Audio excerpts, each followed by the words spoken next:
नमस्कार दोस्तों, सर जी क्लासेस में आपका स्वागत है। तो देखिए इस वीडियो में जो है हम लोग देखेंगे कंप्यूटर से रिलेटेड जो इम्पोर्टेंट क्वेश्चन रहेगा उसको जो हम लोग टेस्ट के फॉर्म में देखेंगे, जो कि आपका एग्जाम में पूछे जा सकते हैं इसी तरीके से। तो यहाँ पे भी सेम पैटर्न मेरा भी रहेगा, 10 क्वेश्चन हम लोग लेंगे सेट बाय सेट, और ये जो है एग्जामिनेशन तक आपका चलता रहेगा। इससे जो है आपका प्रिपरेशन लेवल भी चेक हो जाएगा, और आप लोग जो है लास्ट में अपना मार्क्स भी कमेंट कर देना, जिससे कि एनालिसिस हो सके कि आपका कितना करेक्ट हो रहा है। तो ये जो सेशन है आपका एग्जामिनेशन तक चलता रहेगा।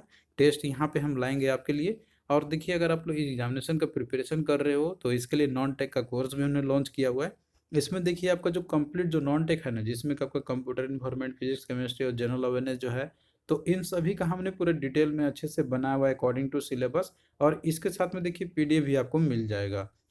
तो इन सब का लिंक जो है डिस्क्रिप्शन बॉक्स में मिल जाएंगे, ऐप का जो ऐप पे हमने इसको बनाया हुआ है। और बाकी देखिए अगर आपको कंप्यूटर इन्वायरमेंट का सिर्फ अगर कोर्स चाहिए तो ये भी हमने बनाया हुआ है। तो ये सब जो है ऐप पे ही अवेलेबल है। इसमें देखिए आपको टॉपिक वाइज लेक्चर साथ में प्रीवियस ईयर क्वेश्चन तो रहेगा ही, आपको जो है पीडीएफ भी इसके साथ में मिल जाएगा।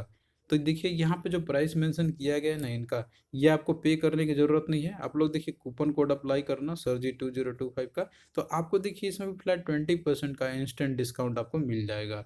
तो ये जो है सभी कोर्सेज पे अवेलेबल है।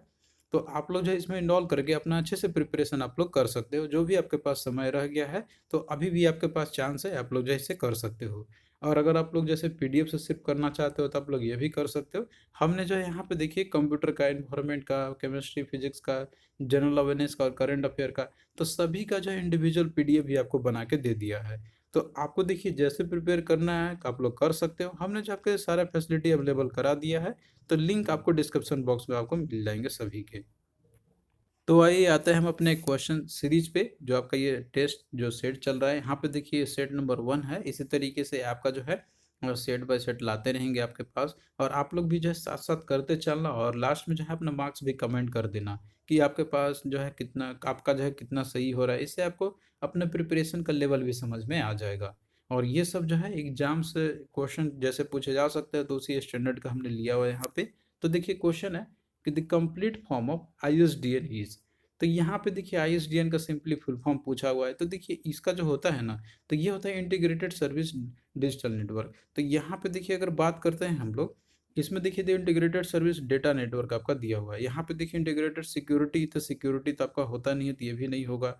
और बाकी देखिए सर्विस डेटा नेटवर्क तो होता नहीं है, तो बचा आपका यहाँ पे क्या, इंटीग्रेटेड सर्विसेज डिजिटल नेटवर्क। तो इस तरीके से 4 जो आपका राइट आंसर हो जाएगा। मतलब कि देखिए जो भी डिजिटल नेटवर्क जो होता है ना, तो उसका देखिए बहुत सारे सर्विसेज वो प्रोवाइड करते हैं, तो उन सब का इंटीग्रेटेड फॉर्म में आपको जो है मिलता है, जिसमें कि आपको अलग से जो है आपको कोई पैक खरीदने की ज़रूरत नहीं पड़ती। वो आपको सब इंटीग्रेटेड ही, जैसे वॉइस और डेटा आपको भी प्रोवाइड होता है, तो आपको एक ही नेटवर्क से मिल जाता है, आपको अलग से ज़रूरत नहीं पड़ती है। तो ये जो है आपका कैसे हुआ, तो जब आईएसडीएन आया, तो इसी के चलते जो आपको ये सर्विसेज मिल रही है। तो यहाँ पे हालांकि फुल फॉर्म से पूछा गया था, इसका रिगार्डिंग कॉन्सेप्ट अगर आपको जानना है तो कंप्यूटर में जो है आप सबको वहाँ पे मिल जाएंगे। बाकी देखिए जितने भी इंपॉर्टेंट जो फुल फॉर्म है आपका कंप्यूटर से रिलेटेड, तो ये जो है हमने इसका एक अलग से लिस्ट ही बना दिया है। जैसे कि आप यहाँ पे देख सकते हो हार्डवेयर से रिलेटेड जितने भी इंपॉर्टेंट फुल फॉर्म है, जैसे कि सीडी का कॉम्पैक्ट डिस्क हो गया, डीवीडी का डिजिटल वर्सटाइल डिस्क हो गया, तो ये सब हार्डवेयर पार्ट से रिलेटेड है। इसी तरीके से देखिए यहाँ पे जो है आपको और भी मिल जाएंगे, जैसे नेटवर्किंग से रिलेटेड आपके हो गए। तो नेटवर्किंग से रिलेटेड अगर आपको देखा जाए यहाँ पे, जैसे एफटीपी है तो इसका फाइल ट्रांसफर प्रोटोकॉल आपका हो गया। आईएसडीएन है जो कि पूछा गया था, तो इसका देखिए आपको तो इंटीग्रेटेड सर्विसेज डिजिटल नेटवर्क है।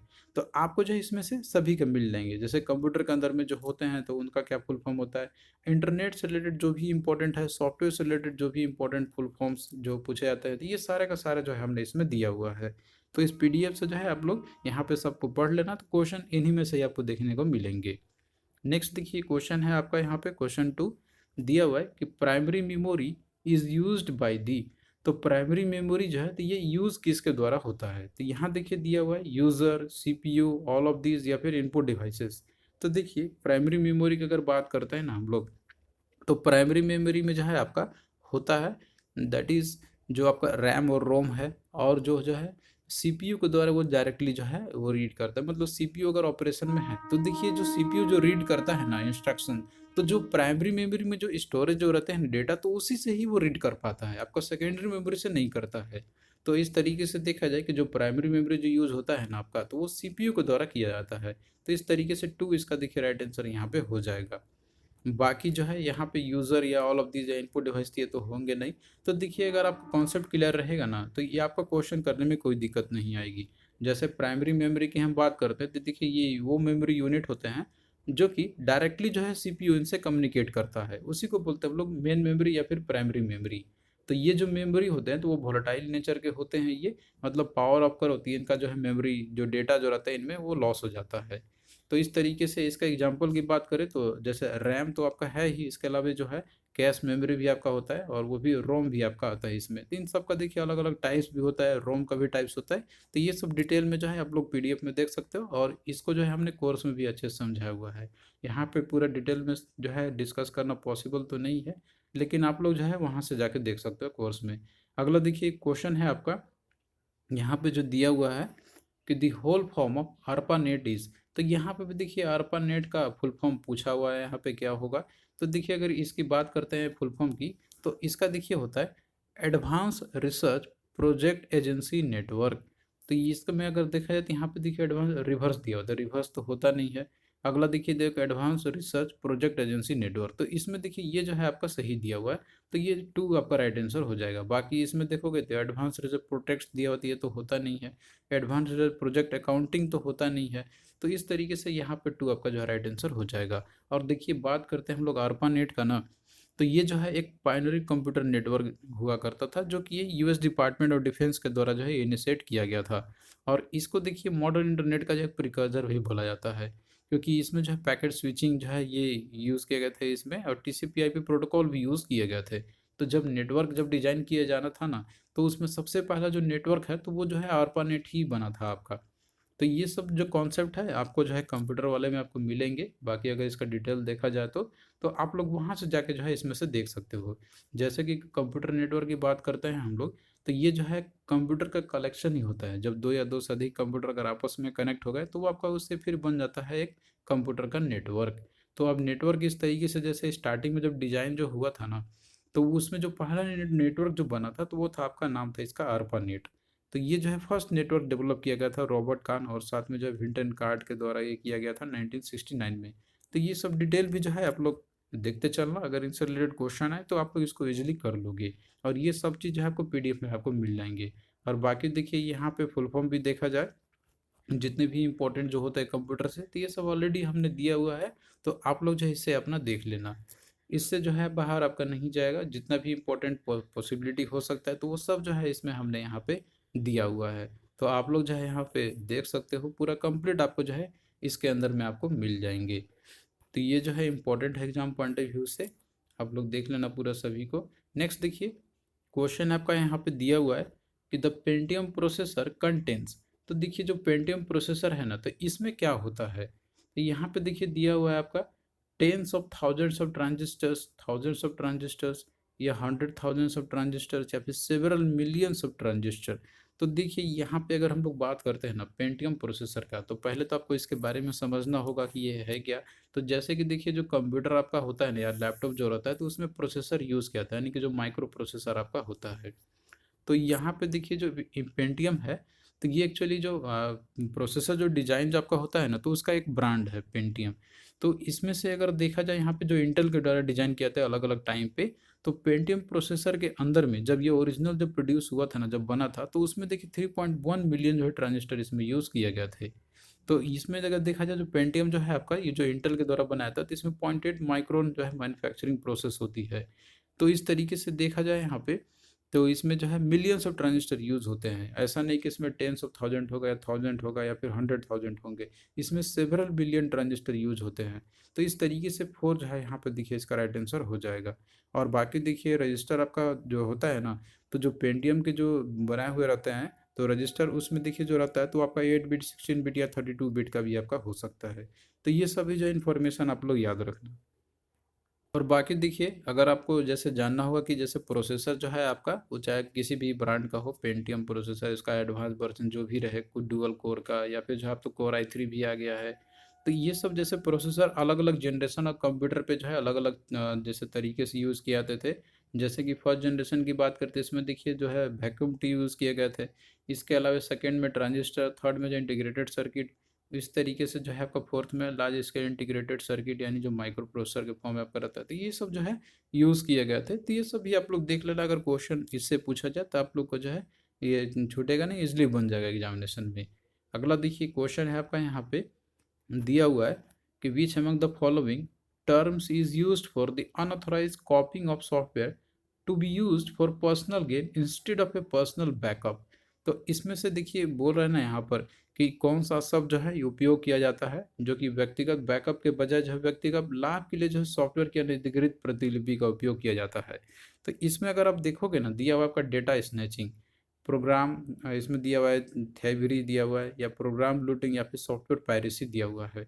तो देखिए इसमें सिंपल सा आपका आ जाएगा, जो सॉफ्टवेयर पायरेसी जो है आपका, सॉफ्टवेयर पायरेसी जो है एक्चुअली ये इसका राइट आंसर आपका हो जाएगा। जिसमें कि देखिए होता क्या है कि इसमें जो है एक इलीगल तरीके से, जो इलीगल यूज़ के लिए जो है इसमें एक सॉफ्टवेयर का कॉपी किया था। जैसे कि कोई ओरिजिनल जो भी सॉफ्टवेयर बनाया होगा तो वो जाहिर सी बात है वो अपना वो कॉस्ट लगाता है, लेकिन कुछ लोग क्या करते हैं उसका पायरेटेड वर्जन बना देते हैं कि वो कम रेट पे जो है सेल करके अपना फ़ायदे के लिए वो करते हैं। तो ये जो है कॉपीराइट को वायलेट भी करता है एक्चुअली में, जो कॉपीराइट लाइज है आपका यहाँ पे, और जो लाइसेंस जो रेस्ट्रिक्शन लगाए जाते हैं। तो ये एक तरीके का भी जो है आपका एक इलीगल एक्टिविटी है जो कि सॉफ्टवेयर जो इंजीनियर जो होते हैं उनके द्वारा किए जाते हैं, जो बेसिकली अपना प्रॉफिट के लिए करते हैं, सॉफ्टवेयर को पायरेसी करते हैं। तो ये जो एक अनऑथराइज तरीके से कॉपी होता है सॉफ्टवेयर का, जो कि अपना पर्सनल गेन के लिए लोग करते हैं। तो ये इसका जो है फोर आपका राइट आंसर हो जाएगा। और बाकी देखिए इंटरनेट से रिलेटेड जितने भी थ्रेड्स जो होते हैं तो ये सब जो है आपको कंप्यूटर वाले पोर्शन में मिल जाएंगे। अगला देखिए क्वेश्चन है आपका दिया हुआ इसमें कि cyber space is being governed bye a system of law and regulation called. तो देखिए जो साइबर स्पेस जो है ना, तो ये जो है आपका एक गवर्न किया जाता है एक सिस्टम ऑफ लॉ जहाँ पे होते हैं, और एक रेगुलेशन जहाँ पे होते हैं उसको क्या बोलते हैं हम लोग। तो यहाँ देखिए दिया हुआ electronic law, cyber law, civil law, या फिर क्रिमिनल लॉ। तो देखिए साइबर स्पेस है तो जाहिर सी बात है साइबर लॉ से ही रिलेटेड उसके लॉज होंगे। तो यहाँ पे टू देखिए राइट आंसर आपका हो जाएगा। तो साइबर लॉ को इसको डिजिटल लॉ भी बुलाते हैं, इंटरनेट लॉ भी बुलाता है। तो ये जो है आपका एक लीगल, एक्चुअली एक लीगल फ्रेमवर्क आपका रहता है जो कि ऑनलाइन एक्टिविटी को ये गवर्न करता है। तो इसमें देखिए बहुत सारे इश्यू को जो है कवर किया जाता है, जिसमें कि ऑनलाइन कम्युनिकेशन जो आपका होता है, डिजिटल पायरेसी अगर होता है, प्राइवेसी होती है, या साइबर क्राइम जो होते हैं, तो ये सारे चीज़ों को जो है इशू यहाँ पे देखे जाते हैं। तो जैसे कि देखिए साइबर कोई भी क्राइम आपका होता है तो आप साइबर लॉ में जाके जो है कानून बने होते हैं तो आप वहाँ पे जाकर शिकायत कर सकते हो, और यहीं पे सारा चीज़ आपका सुना जाता है। तो इस तरीके से देखिए और भी जो चीज़ होते हैं जैसे कंप्यूटर थ्रेड से रिलेटेड जो है, तो उसमें आप यहाँ देख सकते हो कि जैसे क्या क्या थ्रेड होते हैं, जिसमें कि आपका स्पूफिंग का होता है। तो ये एक टेक्निक होता है जो अनऑथराइज डेटा जो है आपका, ये आपके बिना ऑथराइज यूजर के द्वारा जो है ये ले लिया जाता है। यहाँ पे कोई दूसरे तरीके से ले लेगा और प्रिटेंड करेगा कि हम ही एक्चुअली में यूज़र हैं। दूसरा आपका हैकिंग का होता है। इसमें देखिए ये जो होता है कि आपका कंप्यूटर के अंदर में जो है वो एक्सेस ले लेता है, आपके सिस्टम को जो है अपने कंट्रोल में ले लेता है, तो इसको बोलते हैं हम लोग हैकिंग बोलते हैं। इसी तरीके से आप और भी देख सकते हो, जैसे फिशिंग का आपका हो गया कि आपको जो है कोई चारा दे के आपको जो है आपसे सेंसिटिव इन्फॉर्मेशन को चुरा लेगा, फिर उसके साथ जो करना चाहे वो कर सकता है। इसी तरीके से स्पैम में भी होता है, तो इसमें कि बहुत सारे जो है ईमेल मैसेजेस आपके पास आते हैं, जिसमें कि आपको जो है ओपन करते हो तो फिर आपका जो है वो फिर हैंग है जो आपका जो है हैक हो जाता है। तो बहुत सारे तरीके होते हैं, तो ये सब आपको देख लेना होगा अच्छे से, जो कि हमने अच्छे से समझाया हुआ है पीडीएफ में और कोर्स में दिया हुआ है। अगला देखिए क्वेश्चन आपका दिया हुआ है यहाँ पे कि the process of starting the computer and loading of operating system program for execution is known as. तो यहाँ पे देखिए बोल रहा है ना कि जो प्रोसेस होता है कि जो कंप्यूटर जहाँ पे आपका स्टार्ट होता है और साथ में जो है ऑपरेटिंग सिस्टम लोड होता है, ऑपरेटिंग सिस्टम जो प्रोग्राम जो होते हैं तो वो लोड होते हैं एग्जीक्यूशन के लिए, इसको क्या बोलते हैं हम लोग। तो देखिए इस प्रोसेस को बोलते हैं हम लोग बूटिंग बोलते हैं।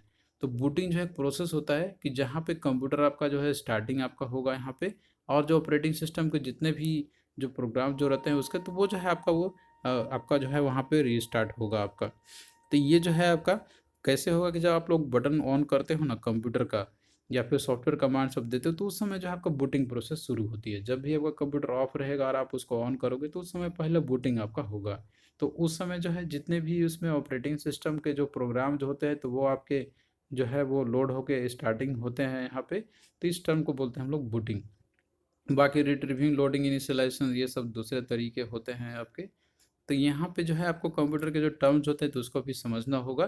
तो देखिए बूटिंग किस तरीके से रहता है यहाँ पर आपका, कि जैसे ही आप जो है यूज़ कर कंप्यूटर को ऑन करोगे तो आपका जो है बायोस पहले लोड होगा, फिर पावर ऑन सेल्फ टेस्ट करेगा यहाँ पे, फिर इसका ऑपरेटिंग सिस्टम लोड होगा, फिर इसके बाद जो है सिस्टम कॉन्फ़िगरेशन है कंप्लीट हो जाएगा आपका, फिर सिस्टम के यूटिलिटीज़ लोड होंगे और फिर जो है यूज़र को ऑथेंटिकेट कर दिया था कि आपका जो है ऑन हो चुका है। तो इस प्रोसेस में जो है आपका ये बूटिंग का पूरा प्रोसेस आपका होगा। फिर इसके बाद जो है फाइनली आप यूज़ कर सकते हो सिस्टम को।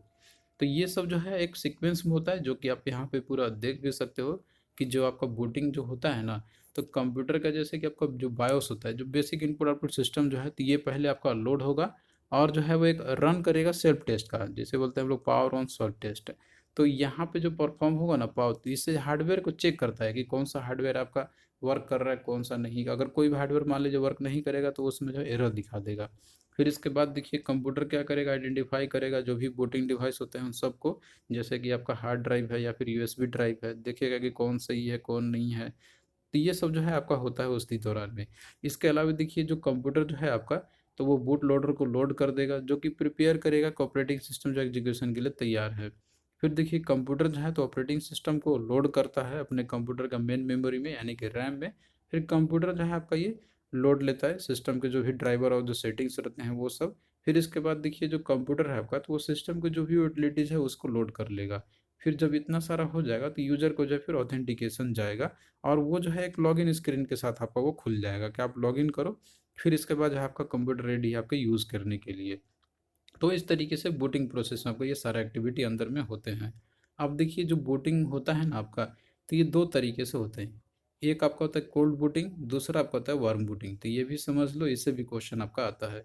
कोल्ड बूटिंग हम लोग देखिए उसको बोलते हैं हम लोग कि जब आपका कंप्यूटर स्टार्ट होता है, जब वो स्विच ऑफ रहता है आपका, मतलब ऑलरेडी पावर ऑफ है, कंप्यूटर मतलब ऑफ है, जब आप उसको ऑन करते हो पहली बार, तो ये जो है आपका यूज होता है कोल्ड बूटिंग का। पहली बार कहने का मतलब होगा कंप्यूटर आपका बंद है, मतलब को काफ़ी लंबे समय से आप जो है उसको फिर से यूज़ करने के लिए चाहते हो, तो उसको बोलते हैं कोल्ड बूटिंग। और देखिए एक वार्म बूटिंग आपका रहता है कि जैसे आप कोई भी ऑपरेटिंग सिस्टम को ऑलरेडी आप चालू करके रखे रहते हो, लेकिन उसको आप री स्टार्ट कर देते हो। तो इस प्रोसेस में जो होता है ना बूटिंग आपका, तो उसको बोलते हैं हम लोग वार्म बूटिंग। तो ये जनरली रीस्टार्ट हम लोग कब करते हैं कि जैसे कि आपका कोई प्रोग्राम अगर फ्रीज हो जाता है या फिर आपका ऑपरेटिंग सिस्टम जैसे क्रैश कर जाता है, तो उस केस में जो है आप लोग फिर से उसको रीबूट कर देते हो, यानी कि रीस्टार्ट करते हो। तो ये जो प्रोसेस है इसको वार्म बूटिंग बोलते हैं, क्योंकि ऑलरेडी आपका ऑन में था, तो ऑन में था आपका, तो इसलिए इसको बोलते हैं हम लोग वार्म बूटिंग। तो आई होप कि इन दोनों के बीच में डिफरेंस आपको समझ में आ गया होगा। इससे अगर क्वेश्चन पूछा जाए कि कोल्ड और वार्म बूटिंग क्या है, तब आप लोग इसका इजीली बता दोगे। तो यहाँ पे जो है पूछा गया था बूटिंग से रिलेटेड जो है, तो आपका ये आंसर इसका बूटिंग हो जाएगा। फिर अगला देखिए क्वेश्चन आपका यहाँ पे दिया हुआ है कि what menu is selected to change the font and style. तो इसमें से कौन सा मेन्यू जो है सेलेक्ट करते हैं जिससे कि फॉन्ट और स्टाइल आपका जो है चेंज होता है।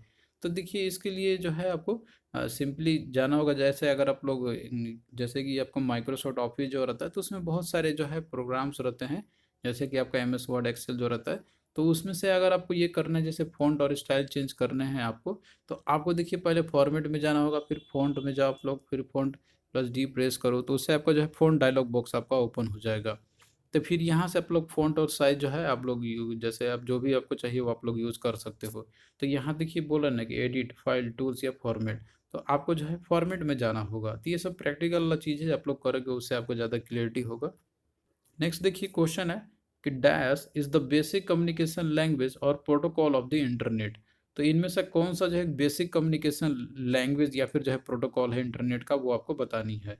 तो यहाँ देखिए दिया हुआ है T C M P I K P या T C D P I E P, T C P I P या फिर T C T P I T P. तो देखिए यहाँ पे जो है जो बेसिक कम्युनिकेशन लैंग्वेज या प्रोटोकॉल जो होता है इंटरनेट का, तो वो है आपका T C P I P protocol. तो इसका जो 3 आपका राइट आंसर हो जाएगा। इसका फुल फॉर्म भी पूछा था तो आप लोग ये भी याद रखना, इसका होता है ये जो है तो है आपका that is transmission control protocol, और आईपी का मतलब होता है इंटरनेट प्रोटोकॉल। तो ये जो है कम्युनिकेशन के लिए एक्चुअली मेन इंपॉर्टेंट प्रोटोकॉल आपका रहता है यहाँ पे, जो कि इंटरनेट वर्किंग जो डिवाइसेस जो होता है ना, तो उन सबको कनेक्ट करने के लिए जो है इंटरनेट में ये मेन प्रोटोकॉल आपका होता है।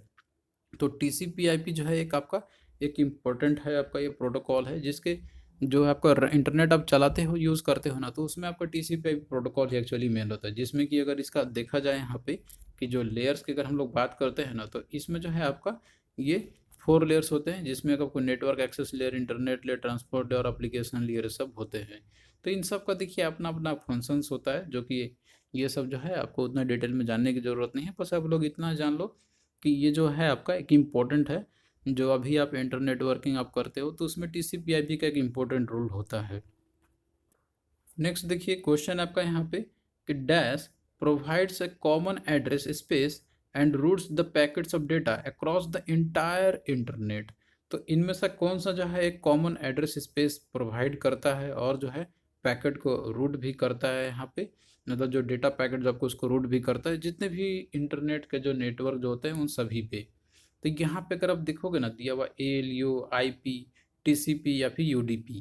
तो देखिए इसको जो है आपको पहले समझना होगा, जैसे कि हमने आपको बताया था कि जो TCP/IP है यानी कि जो इंटरनेट प्रोटोकॉल जो है ना, जिसमें कि आपका जो एक कोर पार्ट होता है TCP/IP सूट का आपका, तो उसमें जो है आपको एक जैसे कि आपको एक कॉमन एड्रेस स्पेस जो है वो प्रोवाइड करता है, मैकेनिज्म उसमें रहता है आपका, जिससे कि जो डेटा जो होता है आपका तो वो राउटिंग आपका होगा, डेटा पैकेट्स को राउटिंग आपका कराता है यहाँ पे, जितने भी आप इंटरनेट पर यूज़ करते हो तो उन सब में जो है आपका IP एड्रेसेस रहेगा, जैसे कि डिजिटल में पोस्ट एड्रेसेस जो रहते हैं आपके, तो वो सब एड्रेस लिखे रहेंगे। तो उन्हीं के थ्रू जो है आपका जो डेटा जो रहेगा ना, तो वो जो है डेटा पैकेट जो रहेगा वो आपका इनेबल होगा और वो जो है करेक्ट डेस्टिनेशन में जाएगा। जब तक उसका IP एड्रेस नहीं होगा तब तक जो है वो जाएगा ही नहीं।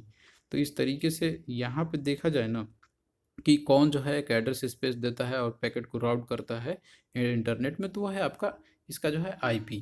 तो IP एड्रेस एक्चुअली मेन आपका होता है इसमें से। तो इसका देखिए 2 आपका राइट आंसर तो हो ही जाएगा यहाँ पे।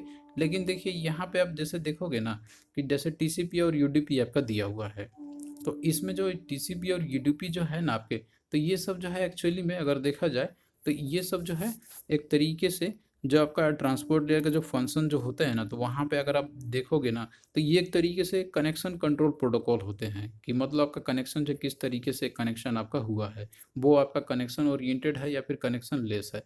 तो देखिए कनेक्शन ओरिएंटेड का मतलब है कि इसमें जो है आपका इस तरीके से कनेक्शन रहेगा कि वो जो है पैकेट आपका जहाँ पे रिसीव होना है, जहाँ जाना है, तो वो तो आपको उसका पक्का है कि जाएगा, एक्नॉलेजमेंट भी मिलेगा। लेकिन कनेक्शन लेस में क्या होता है कि यहाँ पे जो है कोई गारंटी नहीं है कि आपका डेटा पैकेट पहुँचा कि नहीं पहुँचा। तो करेक्ट IP रहे, दोनों में ही IP तो देना ही पड़ता है, लेकिन ये तरीके होते हैं कनेक्शन किस तरीके से आपका इस्टेब्लिशमेंट हुआ है। तो यहाँ पे TCP जो है आपका ये कनेक्शन ओरिएंटेड होता है और कनेक्शन लेस जो है तो आपका UDP होता है। तो इस तरीके से जो है आप यहाँ पूरा देख भी सकते हो। अब जैसे कि TCP और UDP की अगर हम लोग बात करते हैं तो TCP आपका जो है तो ये एक रिलायबल कनेक्शन ओरिएंटेड आपका रहता है, और वहीं पे जो है आपका UDP जो है आपका ये कनेक्शन ओरिएंटेड आपका नहीं होता। इस तरीके से आप पूरा देख सकते हो, यहाँ पे दोनों के बीच में आपका दिया हुआ है इन दोनों के करने के लिए। तो इनका अलग अलग फंक्शंस भी होते हैं यहाँ पे, जैसे कि TCP और UDP का दोनों का डिफरेंस देखा जाए यहाँ पे, तो देखिए TCP में क्या आपका होगा कि इसमें जो है सेंडर रिसीवर के बीच में जो है यहाँ पे अगर जैसे आया तो उसके बाद एक्नॉलेजमेंट भी आएगा, मतलब कि आपका सेंड डेटा हुआ कि नहीं हुआ। और वहीं पे जो है UDP में आपका यहाँ पे बस रिक्वेस्ट किया तो ये रिस्पॉन्स किया, बाकी जो इसमें कोई एक्नॉलेजमेंट नहीं आता है कि डेटा मेरा पहुँचा कि नहीं पहुँचा। तो इस तरीके से जो है आपका UDP आपका एक अनरिलायबल होता है, अब TCP आपका रिलायबल होता है, क्योंकि इसमें भरोसा है कि डेटा मेरा पहुँच रहा है, उसका एक्नॉलेजमेंट आ रहा है। तो इस तरीके से ये दोनों जो है आपके एक तरीके से आप कह सकते हो कि कनेक्शन कंट्रोल होते हैं। तो ये तरीके होते हैं, लेकिन यहाँ पे एक्चुअली में जो तो आपको पूछा गया था, तो इसमें जो है आपका एक कॉमन जो एड्रेस स्पेस होता है तो आपका IP वाला होता है, यानी कि IP एड्रेसिंग जो किए जाते हैं इंटरनेट प्रोटोकॉल जो होते हैं एक्चुअली में, तो वो सब IP एड्रेस दे के होता है। तो इस तरीके से देखिए डिटेल में समझने के लिए जो आपको कंप्यूटर पोर्शन देखना पड़ेगा, इसके बाद ही जो आप लोग इसको अच्छे से समझ सकते हो। यहाँ पे क्वेश्चन किसी भी तरीके से घुमा फिरा के पूछे ना तो आप लोग उसको इजीली कर लोगे, आपको कोई दिक्कत नहीं होगी। बस आपको जो है एक बार अच्छे से समझना है, फिर इसके बाद जो है क्वेश्चन आपका इजीली बन जाएगा। तो देखिए दोस्तों इसी तरीके से जो है सेट बाय सेट आपके पास हम लाते रहेंगे, और आप लोग जो है यहाँ पे भी मार्क्स अपना कमेंट कर देना कि कितना मार्क्स आपका आ रहा है, जिससे कि आपको प्रिपरेशन लेवल समझ में आ जाए। अगर आप लोग 10 में से अगर 8 भी कर पा रहे हो, 8 भी आपका सही हो जा रहा है, तो आप लोग मान के चलो कि आपका प्रिपरेशन लेवल अच्छा है। आपको जो है बस रिवीजन करने की ज़रूरत है। लेकिन जिनका भी देखिए अगर 6 मार्क्स से कम अगर आपका आ रहा है, तो आपको देखिए प्रिपरेशन करने की ज़रूरत है, थोड़ा सा आपको और अच्छा एफर्ट करना होगा। और जिनका देखिए 4 या 3 आ रहा है, तो देखिए उनके लिए तो सीरियस सी बात है कि आपको जो है अच्छे से तैयारी करनी पड़ेगी, आपका तैयारी नहीं है। तो इस तरीके से अपना एनालिसिस भी कर सकते हो। और बाकी जो है अगर आपको प्रिपरेशन करना है तो पीडीएफ ऑलरेडी दिया हुआ है हमने, और कोर्स भी ऑलरेडी आपको जो है हमने प्रोवाइड किया हुआ है। तो आप लोग उससे अच्छे से समझ के अपना जो है तैयारी अच्छे से आप लोग कर सकते हो। तो लिंक जो है आपको डिस्क्रिप्शन बॉक्स में आपको मिल जाएंगे सभी के।